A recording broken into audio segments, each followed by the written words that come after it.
Let's go. Let's go. What is going on? You are listening to TAGSPodcast, aka Talk About Gay Sex Podcast. I'm your host, Steve V, and this is episode 343 alongside Lincoln, fresh out of class.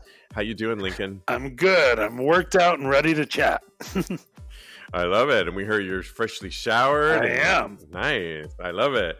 Joining us, of course, is Kodi, Maurice, Doggette. How the hell are you doing, Kodi? Hello, darling. I'm doing wonderful. I just finished packing and I'm getting ready to move tomorrow. I can't wait. Wow. So people may remember or not that you were moving in with Joe, your boyfriend. This is really exciting. What can you tell us? It's an ordeal for sure. Our apartment is so cute. I love it. We have 2 rooms and it's so wonderful. We have a dishwasher and a washer dryer in the unit. I can't believe it. And we're just going to have all the sex. I know, right? In New York, people don't realize that's a rarity. Yeah, I might be taking that train ride out with my laundry. Come on, bitch. Now, is this the first time you've moved in with a boyfriend? No, I lived with a boyfriend a long time ago in my 20s, and that didn't go so well. He didn't come out to his family, and I had to move out when they came to visit. So that's a long, depressing story, but this time will hopefully work out better. Are you moving in? It will. Are you moving into his place, or are you guys finding a third place that's neither his or yours? Oh, it's a completely new place, completely fresh start for both of us. So. Smart. And what part of the city is it in? It's not in the city. It's in Brooklyn still. Oh, I'm a Brooklyn boy through and through, and I always intend to be. New York City, isn't it? It is in one way. Well, I'm so excited. I cannot wait to see it. Congratulations. Yeah. Interesting question for you, Lincoln. You're engaged. I've been to your palace, which is, I'm assuming you're just going to move in together there. Oh, Peter moved in during the pandemic. Oh, okay, got it. So Peter used to have a studio apartment above Nasty Pig on 19th Street. Oh. And we've lived within a block of each other for like 12 years and never met each other. So when we met, he's like, oh yeah, I live over Nasty Pig. I was like, oh my God, I walk by you all the time. And I like things very close. I live in a circle. Literally, my doctor is on 13th Street. My dentist is on 18th and 7th. The bakery is on 19th and 7th. Like I'm a Chelsea boy, true and true. And that's the beauty of New York. Close really helped our relationship. Yeah, I love it. So he basically, when we started dating, was here more than he was home. We treated his apartment more like a second bathroom and his closet. And then when the pandemic happened, and we would rent it out to friends or give it to friends who were visiting New York, which was great. But when the pandemic happened and he was on, what's it called from work, on hold, on furlough, hiatus, whatever. And we said, why aren't you moving in? Let's just save money. And do we really need it? Became more of a nuisance. So he moved in. It was a year of September. So we're going to go on 2 years. It's like a year and a half right now. That's so amazing. I love that. I love it. And we use the basement at the bakery as storage for our personal stuff. So it's good. It's working out. The circle keeps expanding. Yes. I love it. Well, Kodi, I hope that you told your Joe before you move in that you may or may not have an OnlyFans just for fans. Ooh, what is happening? One of our listeners DM'd me over the weekend, letting me know that does Kodi have another account on Instagram because he got somebody messaged him and said he should join this, and it was Kodi Maurice Doggette with a OnlyFans account. And what is the story on that?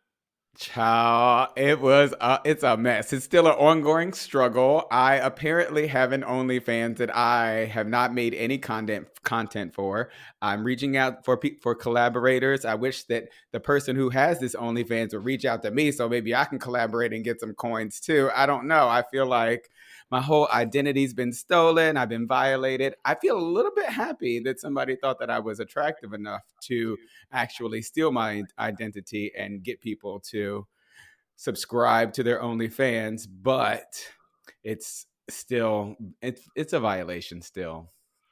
Yeah. Well, wait, are there pictures of you on it? There are pictures of me on the Instagram. I haven't subscribed to the OnlyFans yet, but I'm going to. I've been packing and doing all this moving stuff. So it came right at the perfect time. They struck right at the perfect time for me to be too busy to do anything really about it. And people should know, listeners should know, if you see another account by Kodi, and that's one of the reasons we wanted to talk about it. Kodi's Instagram account is at Mista Maurice. We say it all the time. Yes. If you notice this one, it's at Mista, 2 A's in Mista, Mista.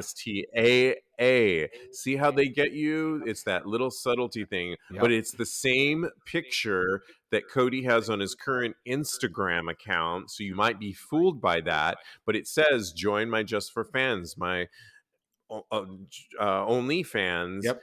And that's where they get you, right? That's where they get you. And I just want everybody to know, if I was going to start an OnlyFans, there would be a hullabaloo. There would be rafters from the ceiling. There would be skywriting. There would be a lot of fanfare. Okay? But I'm not doing one just yet. So don't believe the hype. It's not happening. So and here's how they get you is that they block the original person. They blocked you. Yep.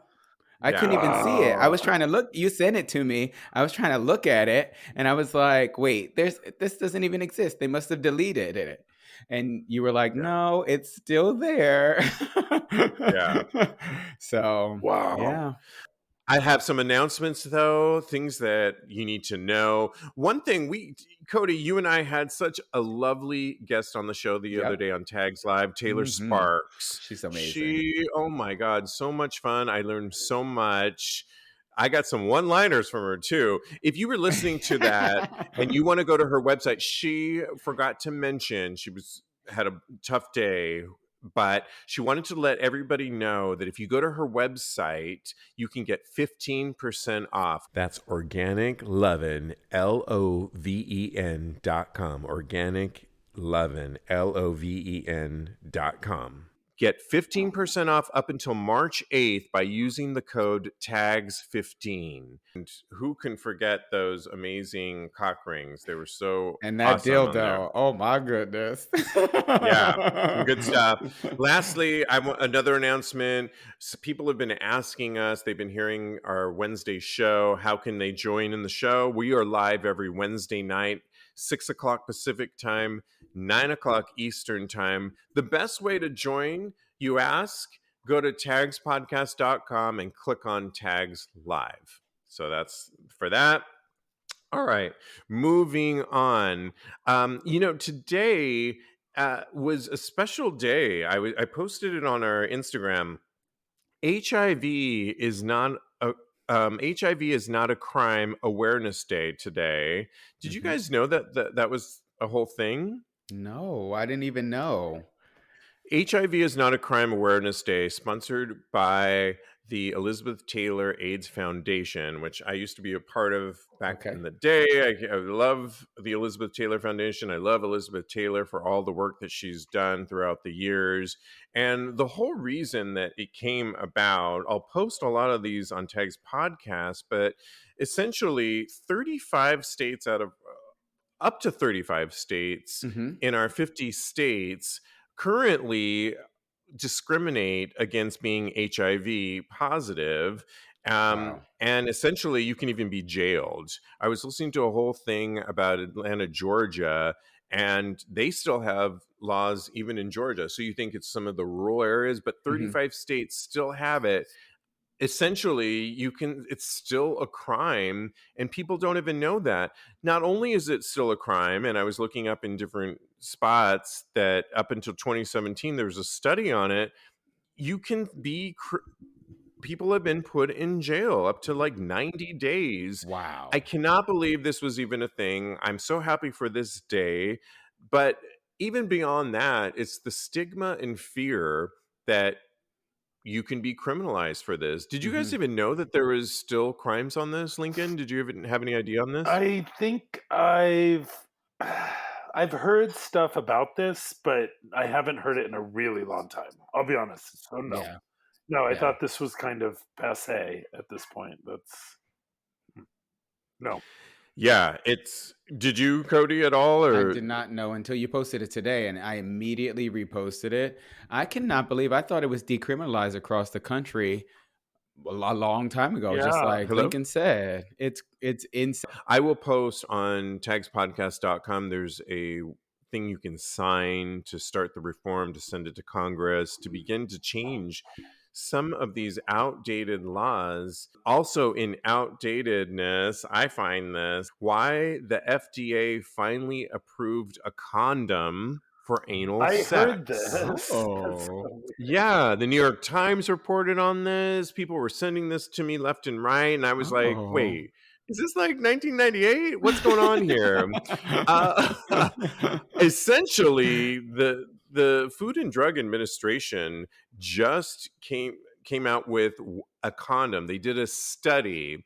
There's never been a cleared or approved condom specifically for anal intercourse. The condoms on the market, for more or less, have been for vaginal sex and even oral sex. But just this week, the U.S. Food and Drug Administration finally signed off on marketing of the first condom labeled and made for anal sex. And it's entitled, you guys, the One Male Condom. Okay.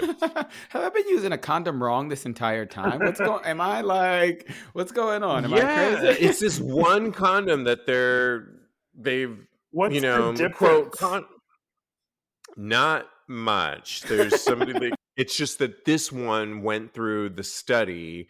Doesn't it seem a little late in the game? I mean, when you heard about this vaguely, even when you talked about this, Lincoln, were you like, hello, where are we? Well, I don't know where I heard this. I heard this on something on TV or on the radio, because it was some straight show talking about an anal condom. And they're like, well, the thing is, your wife will only let you use it once a year on your birthday or something. It was some joke. Like it was some like bad joke about it. And then I was like, what's the difference? I don't understand. Is it like a packaging thing or a branding thing? However, what I will say, just as a general note, I learned this a long time ago. I think do you guys always use the same kind of condom, period, like end of report? Or do you have a variety of condoms that you use? Or now with do you not use condoms as often? Yeah, I'm with my boyfriend now, so we don't use condoms. The reason anymore, I bring this up is there was someone that I used to hook up with, and I remember his butt and a certain condom worked the best. And it was one of those things. It was actually a DJ at the Eagle. No names. And I remember we talked about it, that I was like, my dick with this condom and your butt are amazing. And he was like, yeah, it's a perfect this is like, wow, and it kind of broke my mind open of like hooking up with someone using a condom and going, well, that sex didn't work. We're not a match. Do you know what I mean? And then I went, wait, maybe I just need to use different condoms. And I remember at that time I went out and bought like a variety pack or whatever, God knows. And I live across from the Blue store, so I could spit and hit a condom. And literally, and I like bought a whole bunch of different ones. And like when I would play, back when condoms were more used, or and they can still be used by a lot of people. And if you're out there only using condoms and you choose not to be on PrEP, great, good for you. Like that's a strategy too. You know what I mean? Try a variety of them, because they can really be a different sensation depending on who you're with and that kind of thing. Well, to your point, Lincoln, the one condom that they're talking about that's just been Food and Drug approved here, is that's the whole thing. They have different sizes. that fit different dicks and many different sizes. Oh. But beyond that, the reason sorry, I'm not. But the reason that they got approved is the Food and Drug Administration got approved is they did a whole study. And there's never, so I guess the groundbreaking thing, but I find it so bizarre and draconian that barely in 2022 we're coming out with this study now. In other words, like, really now? They're late to the party for sure. Yeah. So have people have been recommending condoms for anal sex? Yes, they have. If you go to any place around your clinics, they recommend using condoms. It's just that there hasn't been any study that the FDA has been able to approve. They approved this particular one, because it's the one that went through the study. But is there any difference? Well, here's a quote. "This isn't a groundbreaking advancement, in my opinion. All condoms can and should be used to make anal sex safer. So just because this one brand has FDA approval doesn't make it any better than any other condom brands on the market," says OBGYN and author Jennifer Lincoln. "Don't let the FDA approved label sway you when you are at the grocery store," she says. "The best condom to use for safe sex is the one you have access to, blue store or not, and the one you will actually use." So I like what she says at the end. Yeah, it's for sure. Kind of a publicity thing. It's kind of taken so long for the study to come about. I kind of find it weird that we're even reporting on this, but it is what it is. And I agree with you, Lincoln. If you're using condoms, great. You could use this one, but you could probably just use any condom. And there are a lot of other diseases floating around that using a condom is not a bad idea. STIs, yeah. Right. I think I like Lincoln's study better. So so did I. Yeah. All right. Well, we got to move on to some hot topics here. And Carson Kressley, you guys know Carson Kressley, right? Oh, yeah. He retells a wild story of hooking up with a wanted robber. He was recently on the season of Celebrity Big Brother, and he was recently telling Cynthia from The Real Housewives of Atlanta of somebody that he hooked up with back in the day. Quote, "I had met somebody that I didn't know that well," Kressley starts his story, recalling how he used to patronize a New York City area sports bar called Champs. Like, maybe I just met him over a drink. I had taken him home to my apartment, and he did a little he seemed a little bit dodgy, he continued. "We started to get romantic, but then he's like, 'I'm hungry. Could you make me a sandwich?'" Okay. No? I was like, sure. I went to make him a sandwich, but I was just like, oh, I wonder if he's going to rob me. Kressley went on to explain that while he was very young and didn't have many valuables to steal in his apartment at that age, he kept checking in with his hookup while making him a sandwich to make sure he wasn't doing anything shady. After his date eats the sandwich and they do their thing, the following week, Kressley visits the Champs bar again, and while using the restroom, he sees a poster with someone incredible on it, a police sketch of his hookup. He had been wanted for going around the city, beating up people and robbing them after they took him home, he tells a shocked-looking Hall Bailey. He's lucky he made that sandwich. That's crazy. I ask you, this brings up the question, what's the craziest hookup person you ever brought home? And did it go as far as this or even further, Lincoln? Oh, God. That's such a hard question. I know. I do have, you know what, the craziest is hard, but I just told this story, so I'm going to tell this one. It's short. I met a guy at Champs. First of all, I love Champs. Where was Champs in New York? I believe Champs was on 20th. It was on it's a restaurant now on 20th between 5th and 6th. And it was a very cool, and I met a guy there in a suit that looked like Niles from Frasier. And I kind of had a crush on that look at the time. And he looked so much like him that I was like, you are so adorable. And he was like, it was like 1997. And we danced and he's like, hey, I'm staying at my friend's on the Upper West Side. Do you want to come back with me? We went back to this person's apartment, his friend, and it was the first New York apartment where it was like an 8-bedroom home. Like it was a full floor, Upper West Side, satin drapes. Like it was beautiful. I'll never forget it. And we went all the way back in this guest room that he was staying, and the sheets, I'd never felt sheets like that in my life. Like it was pure money. You know what I mean? Expensive, like normal. And I will never forget, he took off his suit and he was ripped like a brick shithouse. It was like Miles became a bodybuilder. And I was like, what weird Frasier fantasy am I in right now? I was waiting for like the little dog to run by or something.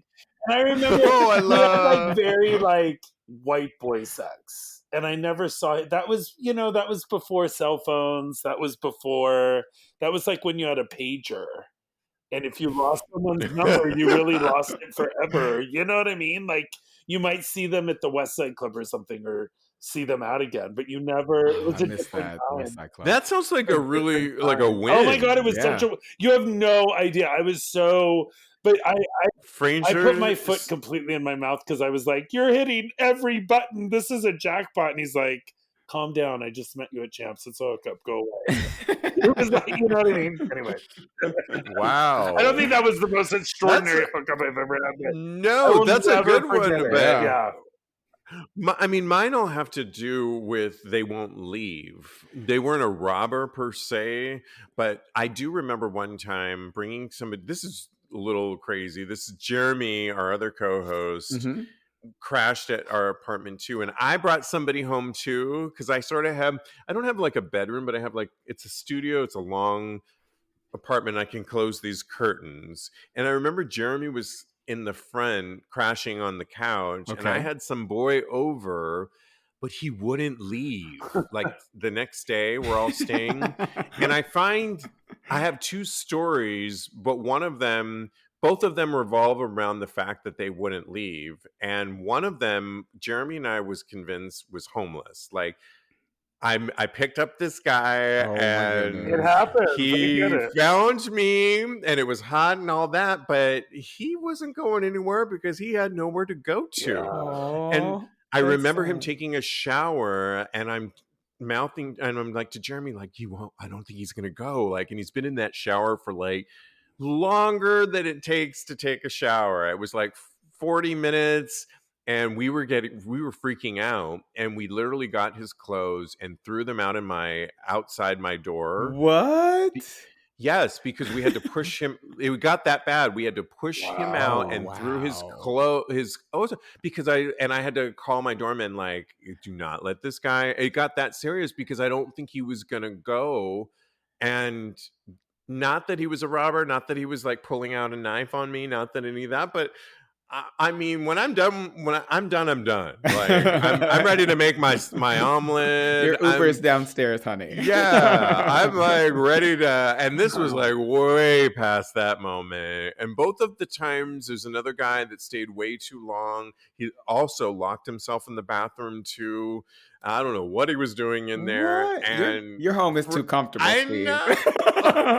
This is the benefit. I don't know. This is the benefit of always having a dog. You're like, well, we gotta walk the dog. Let's go for walk the dog. Grab your stuff. We're out. I need to get another dog. Yes, it's time for me to get another dog. Absolutely. That is horrible. Kodi, have you ever had anybody that didn't want to leave? Oh no, I always kick them out. A criminal or a robber? Or what's up with the homeless lately, Kodi? How's that going for you? You never know. You never know. know. And by the way, God bless that person because that's hard no matter what. You know what I mean? Yeah. And obviously, it was someone that was interesting. Otherwise, you would have never brought him home to begin with. Right. Correct. Yeah. I have had some crazy hookups where I was the first time I went to Puerto Vallarta, I hooked up with this stripper and I was there with someone and we were sharing a room. So we had to go to the roof of where we were staying to have sex. Oh. And that was interesting. I know. He was like, oh, are there cameras up here? And I was like, no, I don't think so. And I have no idea if there were cameras up there or not, but it was a good time.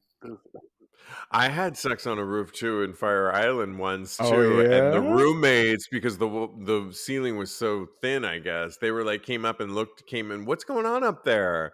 And we were like, oh, sorry, thought we were being discreet up here, and everything goes in Fire Island and Puerto Vallarta. Oh, So yeah. yeah, oh my God. Psst.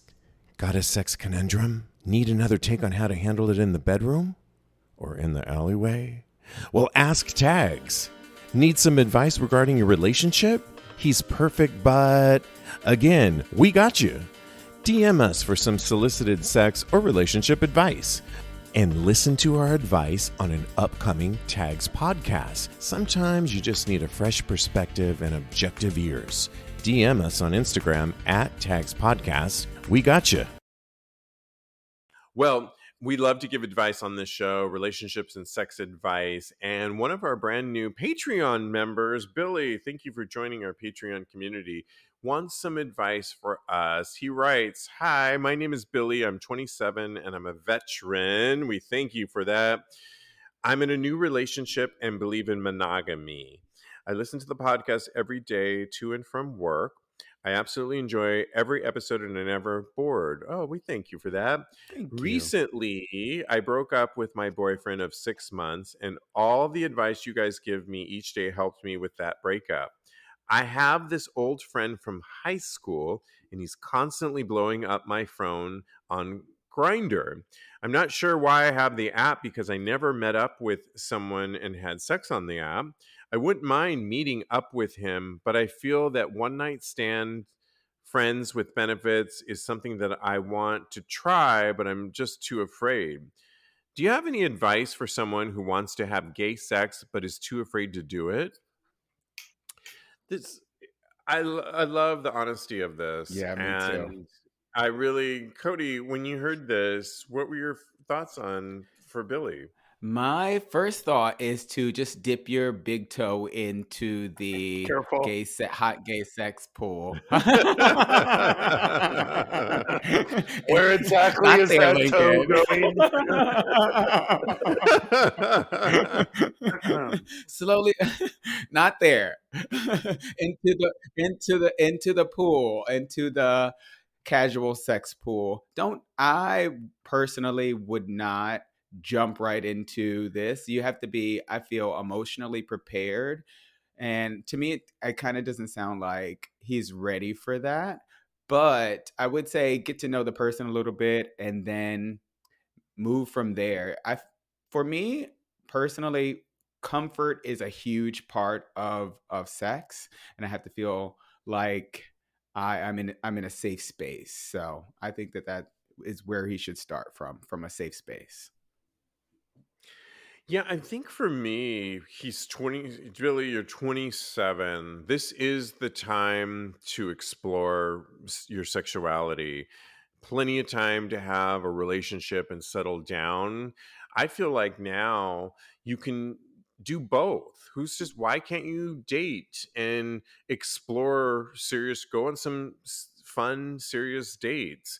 And also, have some fun one night stands periodically. And when you do those one night stands, set the intention that you're doing that. And so if you bring somebody home, it doesn't mean that it can't turn into something, but that essentially it is what it is. But on your dates, set the intention that you're going to be that could be something. And so this is the time to explore that. Yeah. I believe me, your 20s are a really awesome time to have a lot of fun sex. It sounds like you're adult enough to handle that, and why not? I don't know, Lincoln, what are your thoughts on that?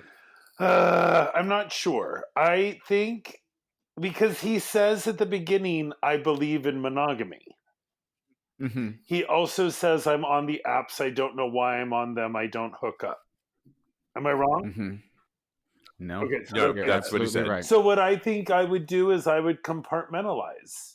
I would say, yeah, I think that's what I was trying to say, and you're saying it better. Okay, but yeah, the way I would compartmentalize is I would say, okay, I'm going to play the field in my own way, and I'm going to kiss and I'm going to touch, but I'm not taking off my underwear, and I'm going to have fun without taking off my underwear.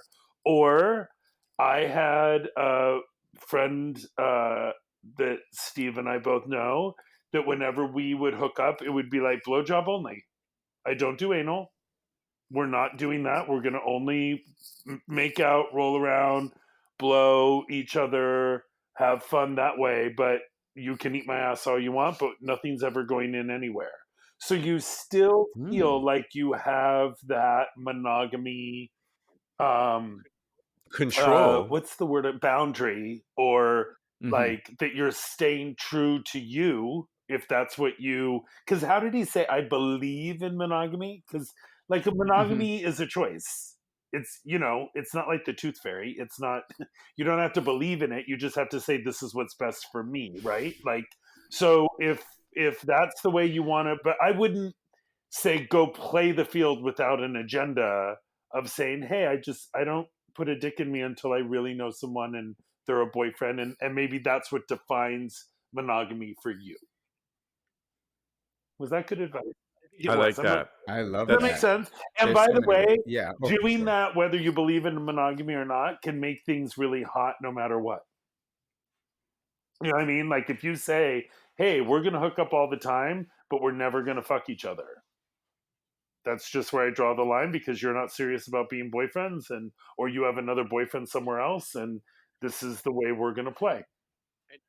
And to piggyback off what you're saying, Lincoln, is you can have that fun with those boundaries without monogamy, but you can still date too. And when you find somebody that you're want to invest in, then you can go down the road of monogamy and embark on a relationship. Right, but exactly. But so we are saying the same thing, Stephen. Then you would let down that line, that boundary, because you're agreeing to do that. But I am a big believer in people being on every app that they want to be on. Just because you're on an app does not mean that you have your ass in the air ready to be filled 24/7 in a hotel room. Just because, like just because you're on an app, it means you're meeting people. Like, especially here in New York City right now, it's 17 degrees out. I don't need to hook up with people, but I still want to meet new gays in New York. I still want to interact with people and smooth out your rough edges, especially after a breakup. So, absolutely. Kodi, did we hear from you yet? I don't think we have. Yeah, I said I do it from a safe space when you're ready. Yeah. I think we all pretty much had the same kind of viewpoint on it. Don't move too fast, and go at your own speed and with your own boundaries. Yeah. And buy an anal condom. No, I'm kidding. Sorry.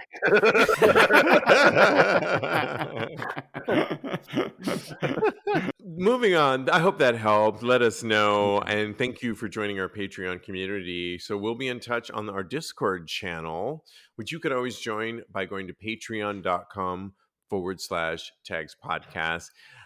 A recent story came out that caught my attention. Can you be too hot for dating apps? Sometimes, this Reddit writer wrote, I'll be on dating apps, Grindr, Tinder, Hinge, speaking of being on the apps, and I'll swipe left or not reply to a guy because they're too hot. Anyone do the same? One Redditor wrote. The self-professed, reasonably attractive man continues. Sometimes really hot guys show an interest in my profile, and quite often I don't get back to them even if I think they're stunning. He went on to list his reasons for why. Firstly, the possibility of the profile belonging to a catfish. All right, Kodi. Secondly, it's a very sore spot right now. Secondly, he avoids the idea of being rejected in person.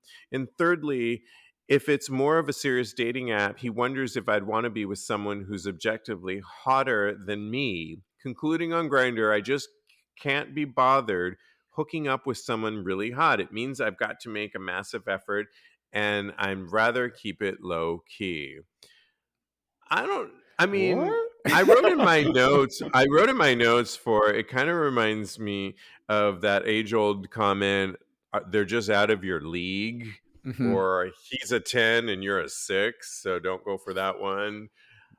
I mean, I don't know. Kodi, what are your thoughts on this? I think that's ridiculous. I think that if you find somebody attractive, you never know how they're going to feel about you until you hit on them or approach them and talk to them and converse with them. You don't know what this person could be attracted to, what this person could find attractive in you. You have, as a person, you have so much more to give than just your looks. I mean, it help. They do help, okay? Yeah. But you have so much more to give, and maybe you're a good person. Maybe you know how to cook really well. There's so many things, and I think that you'd never know unless you try. So I hit on when I was on the apps, I hit on everything that I found attractive. Yeah, I'm trying to think if I've ever really gone to that mindset of, oh, they're a 10 and I'm a this, or they're hotter than me. I don't know that I ever have. Have you ever, Lincoln, gone into that rut? Yeah, I definitely have. I can be a very insecure person and think, oh, they're hotter than me, or especially in my 20s or even in my 30s or low moments in my 40s. Um, I find to be quite practical. There's a lot of people on the apps that are just promoting their escort business or their fans only. So usually when it's just like, I remember prior to the pandemic, there were a few clubs that I went out to, and it was like, is everyone here trying to hook up and bring home like sugar daddies? Like, what is happening to the scene? Because it didn't feel like it was just organic and people meeting each other. So that's usually when I see something like that, I go, wait a minute, are they really looking to hang out, or are they looking for a client? I don't think of the catfish thing or the like that I've never really experienced or because I don't care. Like, I'm not gonna fall in love with someone on an app and send them money to be together, or set like some high hopes of like, I'm gonna move No to Tinder swindler for you, Australia right? because some guy on an app says we can have a perfect marriage there. Like, that's just not in my realm of the way I would do those things. You know what I mean? Yeah, I don't think I fall into any of these too much. The reason being is I don't go on I've said so many times, I don't really use the apps that much. I tend to go out and meet people out there. And that being said, the rule of thumb for me is when I go out that I've always maintained is if I look at somebody and I find them attractive and it's not reciprocated, then I pretty much don't go down that road. In other words, if they're not reciprocating it back to me, I'm not going down the road. So it's kind of a basic field to play, right? You're not going to go down a road that someone's not reciprocating it back to you. On the apps, I think it's a little harder to find out because you don't have that chemistry, you don't have the eye contact, you don't have any of those things that you get when you're out in the real world. You kind of have to go after people and see if they're into you or not, and that's where I think that this plays into it. So it's kind of an interesting thing. I don't know, what are your thoughts, Kodi, on that? I feel like I'm very insecure in the club when I feel like I wait for people to approach me in the club, where when I'm on the apps, I'm much more aggressive. I Fearless. cast my net far and wide because you never know who's going to bite on the apps. So, but when I'm in the club, I play it cool, and because I don't want to look too eager. I don't know, maybe, and I don't want to. Maybe it's because I don't want to have that face-to-face rejection. So I think that might play a part in it too. I've said this, do something to my self-esteem. not to interrupt you, but I've also said this in the past. I think that they work hand in hand. I think you go on the apps, you see people, you cast your wide net, and then you go out to a club, and it is a great, hey, didn't you and I chat on Scruff? I really love your photos. Or, hey, like I followed your Instagram because we chatted on Scruff. How is that thing going, or whatever? I think that they work in a circle if you want them to. That's all I'm going to say. Because you could be more fearless on an app I've also done this where I get home and I pull up Scruff or Instagram and something suggested and I go, wait, didn't I just introduced him to Peter at the bakery or at the Eagle and hey, I'm now following you. How are you? Or, so I kind of like them to all work together because I'm the one who makes the rules here. I'm the one back to the circle. I'm the one who makes right. I'm the one who is going on to Scruff and I say, I'm engaged, we don't play, I'm using this app for friends and for networking. And if that offends you and that makes you turn, okay, so be it. If I see you out, we'll still chat. If you don't want to be a part of that, then don't. I don't know. Well, this kind of piggybacks off of what we were talking about. Kodi, recently, you and I were talking about, which I didn't know was a thing. There's Facebook groups, Grundr and Scruff Fails. Have you? We were just talking about that. We were on a recent story. There are people go on a Facebook group and talk about these fails. And it was part of the Prince of Dubai, which was catfishing, that story that we were talking about. Well, we had a listener, Sinfully Good, wrote in and said he's a part of this group. And he sent me some of the funny things. He said, I'm in the Grundr Scruff group that you guys were talking about. I post stuff from there in my stories. And here's a couple of captures that you'll see on there. Here's one of them. Your profile says you're a florist. That's pretty cool. I love flowers. Florist means into rosebuds, my guy. The other guy wrote, oh. Somebody else wrote in another discussion, any poppers? Just jalapeno poppers? What's that? Jalapeno. Sorry. Jalapeno peppers stuffed with cheese and deep fried. They wrote, laughing on that, not the same, but sounds lush.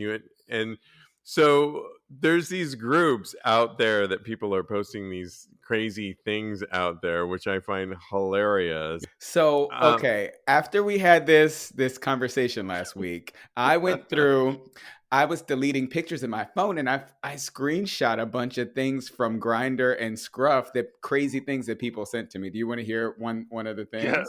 Yes. So the guy messages me. He goes, "Can I come over and smell your feet and socks?" And I respond back to him. I go, "You can wash them." And I was like, then I go, "The socks, that is, not my feet." Rude. And did he respond? He did not respond to me, unfortunately. And then, well, I've also been recognized from the show. Somebody messaged me and said, "Are you Kodi from TAGSPodcast?" And I said, "Yes. Hi. I love that you listen." And we didn't hook up. Okay, all right. And they didn't want to wash your feet or anything. They did not want to wash my feet. Great. We love when listeners recognize us out. All right. Well, lastly, our hearts and prayers go out to the people of Ukraine.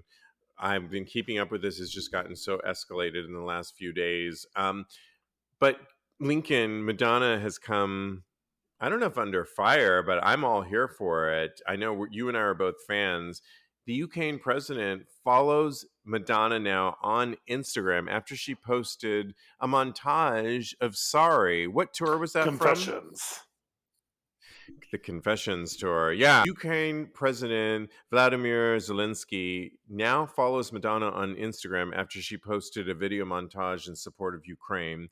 The singer took to social media on Friday to voice her support for the country amid Russia's full-scale invasion. She's been doing it actually a lot. Madonna condemned Russia's pointless and greed-driven invasion, adding that Putin has violated every human rights accord in existence.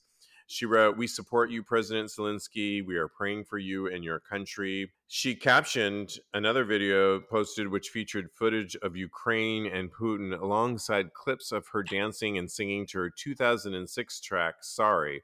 So I'm all here for it because Madonna's always been an advocate for human rights. And the fact that she did this way before this war, I don't know why people are coming for her in general, because she posted something that she's been supporting Ukraine for Yeah. years. Yeah. She's been an activist now the past 5 years, even 10 years, more than ever. I was going to say more than, Well, actually her whole life. She was doing, I was going to say her whole life, yeah. Yeah, counting people who had died of HIV AIDS in her confessions tour, and she was speaking out about that during Blonde Ambition. So, some people say, why does she make it all about her? I understand that point of view also, but I am happy that I just want Ukraine to be okay. Yeah. I don't think she's making it about her, though. I feel like she's broken about it. Yeah, I agree. I feel like she's bringing awareness to it. And she had something that was even before the war in her repertoire of body of work that was relevant to what's going on there. I know you had somebody that said to you, a friend of mine's whole family is in the Ukraine, and they're really scared, and of course it rubbed him the wrong way. So I also, that's why I understand when people, that's the thing, you put yourself out there and you're going to offend some people, and other people are going to, I don't know if her doing that made any people more aware, but the fact that the president of Ukraine noticed it and said follows her, now follows her because of it. I think we've talked about this for the past 10 minutes. I think that the devices and the way we're treating each other on apps and on Instagram and all that are distracting us from the real things that are happening in the world. I don't know if they're making it better necessarily or worse. I do think it's making it better. I think it's uniting us. I think it's finally uniting us more. So for her putting that out there, one of the things on the SAG Awards over the weekend that I watched was pointing at, so one could say the same thing about many of the actors that made claims about support for Ukraine at the SAG Awards that happened over the weekend. But the whole point was they pointed to the fact that Zelensky is a former comedian actor himself. I saw that. And they brought that together, that if nothing else, he's one of us. He's a performer like we are. And like us performers, we want to support our other performers. He is now the president of a country that is being invaded by Putin, and so horrible. So it is relevant. And if nothing else, the whole world, I think, is united in favor against Russia and what is going on there. So I think in that sense, she will always get, though, people mad at her, but that's okay. She's a pioneer, I think, in so many ways. So yeah, I agree. Yeah. And she's using her platform for what she views as good. So I love that. Me too. Absolutely. Yeah.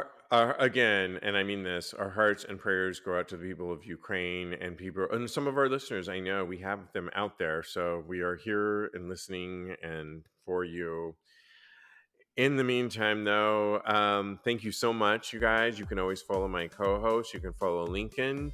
You can follow him at Protein Bakery on his Protein Bakery, or at Mad Lincoln. Follow Kodi, Maurice, Doggette. He's got not 3 of them, 2 of them. He's a life coach at KMD Coaching, or follow him at Mr. Maurice, only one A, Mr. Maurice in there. Correct? That's right. That's right. Follow us on the TikTok at TAGSPodcast. And you guys, in the meantime, continue having hot, gay sex.